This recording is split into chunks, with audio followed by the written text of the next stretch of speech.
ఏపీలో కరోనా మహమ్మారి అయితే చాప కింద నీరులా విస్తరిస్తోంది. గడిచిన 24 గంటల వ్యవధిలో 5 కేసులు నమోదయ్యాయి.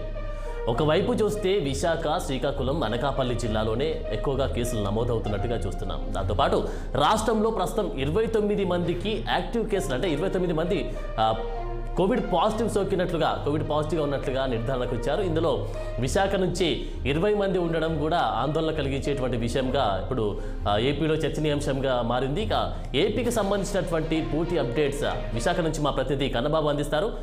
లైవ్లో సిద్ధంగా ఉన్నారు. కన్నబాబు, చెప్పండి. ఒకవైపు చూస్తున్నాం ఒక వేరియంట్ కాకుండా మరొక వేరియంట్తో వస్తున్నటువంటి ఈ నేపథ్యంలో మరి కోవిడ్ కేసులు అయితే పెరుగుతూ ఉన్నాయి. కోవిడ్ కట్టడికి సంబంధించినటువంటి జాగ్రత్తలు కానీ, కోవిడ్ కట్టడికి సంబంధించినటువంటి నిబంధనలు కానీ ఏ విధంగా రూపొందించారు అక్కడ ఏపీ ప్రభుత్వం? దాంతోపాటు ఇప్పుడు కోవిడ్ కట్టడికి ఏ విధమైనటువంటి చర్యలు తీసుకుంటున్నారు?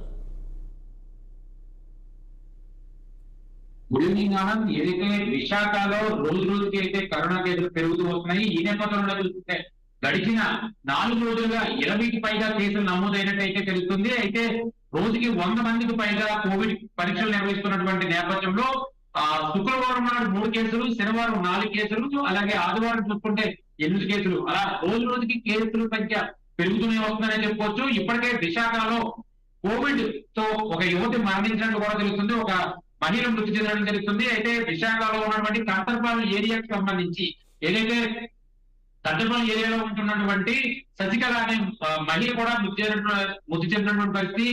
ఏదైతే కొద్ది రోజులుగా విశాఖ కేజీహెచ్ వార్డ్ లో ట్రీట్మెంట్ పొందుతూ ఉన్నటువంటి మహిళ ఏదైతే ఉందో, మహిళ ఈ రోజు తెల్లవారుజామున 3:30 ప్రాంతంలో మృతి చెందినట్లయితే అధికారులు నిర్ధారించినటువంటి పరిస్థితి అయితే ఉంది. మృతి చెందినటువంటి మహిళను దగ్గరలో ఉన్నటువంటి శ్మశాన వాటికి తీసుకెళ్లి అంత్యక్రియలను కూడా నిర్వహించినటువంటి పరిస్థితి కూడా కనబడుతుంది. అలాగే దేశవ్యాప్తంగా ఉన్నటువంటి పరిస్థితి చూసుకుంటే కనుక దేశవ్యాప్తంగా కేసులు విజృంభించినటువంటి పరిస్థితుల్లో రోజు రోజుకి పెరుగుతున్నటువంటి కేసులు కలవడుతున్నాయని చెప్పొచ్చు. గడిచిన 24 గంటల్లో దేశవ్యాప్తంగా 412 పాజిటివ్ కేసులు అయితే నమోదైనటువంటి పరిస్థితి కూడా తెలుస్తుంది. అయితే ఈ నమోదైనటువంటి కేసుల్లో ఇప్పటికే కొంతమంది మృతి చెందినటువంటి పరిస్థితి కూడా కలకలవుతున్నటువంటి పరిస్థితి కూడా కనబడుతుంది. ఇప్పటి వరకు కూడా భారత్ లో 470 యాక్టివ్ కేసులు అయితే నమోదయ్యాయి. కర్ణాటకలో 3 మృతి చెందినట్లు కూడా మనకి సమాచారం అందుతుంది. ప్రస్తుతం తెలంగాణలో 55, ఏపీ వ్యాప్తంగా చూసుకుంటే 29 యాక్టివ్ కేసులు అయితే ఉన్నట్లు తెలుస్తుంది. అంటే కరోనా మొత్తం కూడా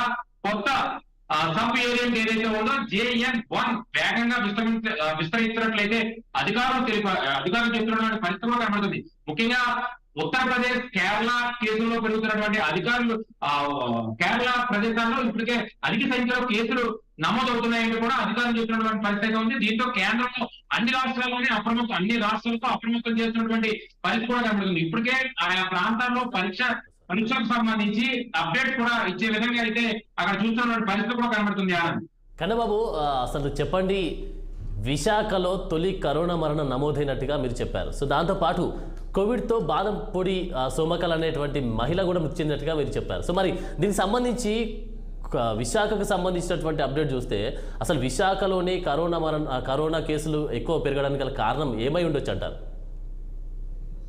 ముఖ్యంగా ఈ రోజు తెల్లవారుజామున 3 గంటల ప్రాంతంలో సోమకళ అనే 50 ఏళ్ల మహిళ అయితే మృతి చెందినటువంటి పరిస్థితి. విశాఖ కంటర్పాలెంకి సంబంధించినటువంటి ఒక మహిళ గడిచిన కొద్ది రోజుల క్రితం కేజీహెచ్ లో కోవిడ్ తో జాయిన్ అయినటువంటి పరిస్థితి అయితే ఉంది. ఆమె ఈ రోజు తెల్లవారుజామున మృతి చెందింది. అయితే విశాఖ నగరం ఒక టూరిజం సంబంధించిన స్పాట్ కాబట్టి విశాఖతో పాటు అల్లూరు జిల్లాలో ఉన్నటువంటి, అంటే ఒకప్పుడు ఉమ్మడి విశాఖ జిల్లాకు సంబంధించి అల్లూరి సీతారామ జిల్లాలో ఇటు పర్యాటక ప్రాంతాలు ఎక్కువగా ఉన్నాయి. అటు అరకు, లంబసింగు, పాడేరు, వనదగిరికి సంబంధించినటువంటి ప్రాంతాల్లో టూరిస్ట్ స్పాట్లు ఎక్కువగా ఉండడం, గడిచిన 3 రోజులుగా వరుస సెలవులు రావడంతో ఏదైతే క్రిస్మస్ సంబంధించినటువంటి సెలవులు రావడంతో ఒక్కసారిగా విశాఖ మొత్తం అంతా కూడా రద్దీతో నిండిపోయినటువంటి పరిస్థితి ఉంది. అయితే విశాఖలో ఉన్నటువంటి హోటల్స్ అన్ని కూడా పూర్తి స్థాయిలో ఫుల్ అయిపోయినటువంటి పరిస్థితి.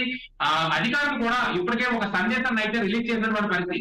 విశాఖపట్నం ఎవరు రావద్దు, దయచేసి ఇక్కడ ఉన్నటువంటి హోటల్స్ అన్ని కూడా పూర్తి అయిపోయినటువంటి పరిస్థితి. ఎవరు కూడా కోవిడ్ వైరస్ ఎక్కువగా ఉంది అనే విషయాన్ని బయటకు చెప్తే కనుక ఒక్కసారిగా అందరూ భయప్రాంతం గురవుతారు. కాబట్టి కోవిడ్ సంబంధించినటువంటి దీంతో పాటు కూడా ఇక్కడ ఉన్నటువంటి టూరిస్ట్ స్పాట్స్ అన్ని కూడా కొంత ఇబ్బందికరమైన వాతావరణంలో ఉన్నాయంటూ కూడా ఇప్పటికీ అధికారులు అయితే చెప్పడం జరుగుతుంది.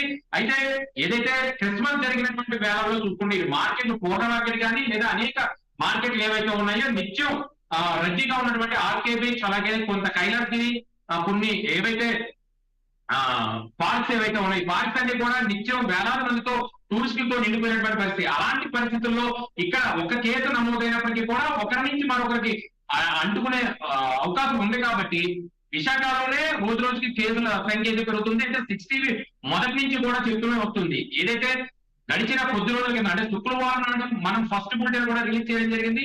అధికారులు తెలిపిన వెంటనే మనం లైవ్ ద్వారా కూడా 60 కొన్ని ప్రచారం అయితే చేసింది.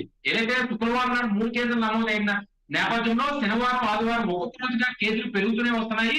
ఈ దృష్టిలో విశాఖ మొత్తం అంతా కూడా టూరిజం కి సంబంధించినటువంటి ఏరియా కాబట్టి ప్రాంతాలు చూడవలసిన ప్రాంతాలు చాలా ఎక్కువ ఉన్నాయి కాబట్టి సుదీర్ఘ ప్రాంతాల నుంచి ఇతర రాష్ట్రాల నుంచి సెలవు దినాలు కావడంతో వరుస సెలవు దినాలు కావడంతో ఒక్కసారిగా చుట్టుపక్కల ఉన్నటువంటి రాష్ట్రాలన్నింటి నుంచి జిల్లాలన్నింటి నుంచి కూడా విశాఖకు చేరుకోవడం విశాఖలో ఉన్నటువంటి రద్దీతో ఈ ఏవైతే ఇతర ప్రాంతాల నుంచి వచ్చిన వారు ఏమనండి లేదా కేరళ కర్ణాటక స్వామీలు కూడా ఇల్లు తిరిగి రావడంతో ఇది ఎక్కడి నుంచి వైరస్ అంటుకుందనే విషయం మీద అయితే ఇప్పటికే అధికారులు అయితే చర్చిస్తున్నటువంటి పరిస్థితి కూడా కనబడుతుంది.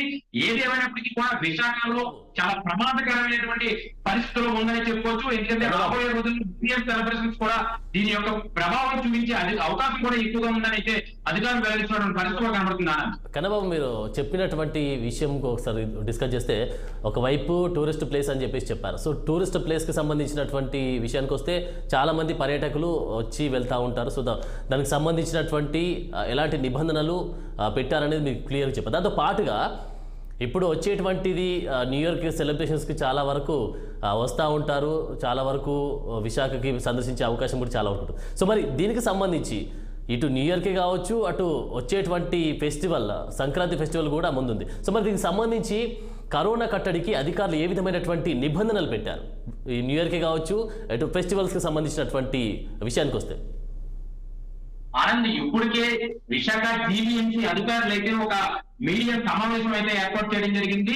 ఏదైతే విశాఖలో పెరుగుతున్నటువంటి కోవిడ్ కేసులు దృష్టిలో పెట్టుకొని భవిష్యత్తులో కేసుల సంఖ్య తగ్గించే విధంగా వీళ్ళైతే అన్ని రకాల ఏర్పాట్లు చేస్తున్నట్టయితే అధికారులు అయితే చెప్పడం జరుగుతుంది. అలాగే అన్ని పిహెచ్సి సెంటర్లోని అన్ని ప్రాథమిక ఆరోగ్య కేంద్రాలన్నీ కూడా వాటికి సంబంధించినటువంటి మెడికల్ కిట్స్ అయితే రెడీ చేస్తున్నామంటూ కూడా చెప్పడం జరుగుతుంది. అలాగే భవిష్యత్తులో కర్ఫ్యూ నైట్ కర్ఫ్యూ కూడా విధించే అవకాశం ఉందా లేకపోలేదు అనే సమాచారం ఒక ఇది కూడా జరుగుతున్నటువంటి పరిస్థితి. కోవిడ్ దృష్టిలో పెట్టుకొని ఈ ఏడాది న్యూ ఇయర్ సెలబ్రేషన్స్ అయితే జరుగుతాయా లేదా అనే ఒక క్వశ్చన్ మార్క్ కూడా ప్రజల్లో నిలబడినటువంటి పరిస్థితి. ఏదైతే కోవిడ్ లో ఉన్నటువంటి అంటే 2014 జరిగినటువంటి కోవిడ్ కేసులకు సంబంధించి ఏవైతే కర్ఫ్యూ నిర్వహించారో అదే విధంగా జిల్లా వ్యాప్తంగా ఉన్నటువంటి రాష్ట్ర నలుమూలలో ఉన్నటువంటి ప్రాంతాల నుంచి టూరిస్ట్ స్పాట్స్ కి ఎక్కువ మంది ఈ న్యూ ఇయర్ సెలబ్రేషన్స్ లో పాల్గొనడానికి వచ్చే అవకాశం ఎక్కువ ఉంది కాబట్టి ఈ ఏడాది ఈ సెలబ్రేషన్స్ ని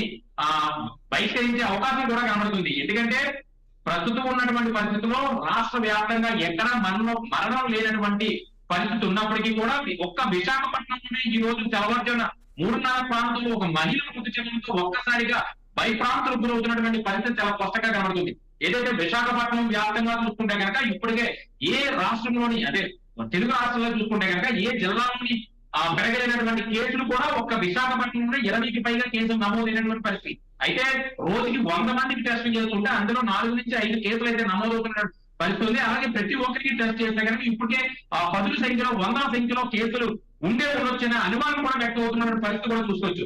ఏదేమైనప్పటికీ కూడా విశాఖలో డేంజర్ బెల్ మోగించే అవకాశం త్వరలో ఉండలేకపోవచ్చు అనే ఆలోచన కూడా కనబడుతుంది. ఏది ఏమైనప్పటికీ కూడా విశాఖలో జరుగుతున్నటువంటి న్యూ ఇయర్ సెలబ్రేషన్స్ అవయండి సంక్రాంతి సెలబ్రేషన్స్ అవయండి ఈ వీటి మీద అన్నింటినీ కూడా అధికారులు ఆంక్షలు పెట్టే అవకాశం చాలా పెద్ద ఎత్తున అయితే కనిపిస్తుంది. ఎందుకంటే ప్రస్తుతం రాష్ట్ర వ్యాప్తంగా చూసుకుంటే ఎక్కడ కోవిడ్ కేసులు అయితే పెద్ద ఎత్తున అయితే లేవు, ఉన్నప్పటికీ కూడా ఎక్కడ మరణం లేనటువంటి పరిస్థితి. అలాంటి పరిస్థితుల్లో విశాఖలోనే ఒక గడిచిన 3-4 రోజుల్లో 20కి పైగా కేసులు నమోదైనటువంటి పరిస్థితి. అందులో ఒక మహిళ చనిపోవడం పట్ల ఒకసారిగా విశాఖ వాసులంతా భయప్రాంతాలకు గురవుతున్నటువంటి పరిస్థితి అయితే కనబడుతుంది. Anand, thank you Kannababu.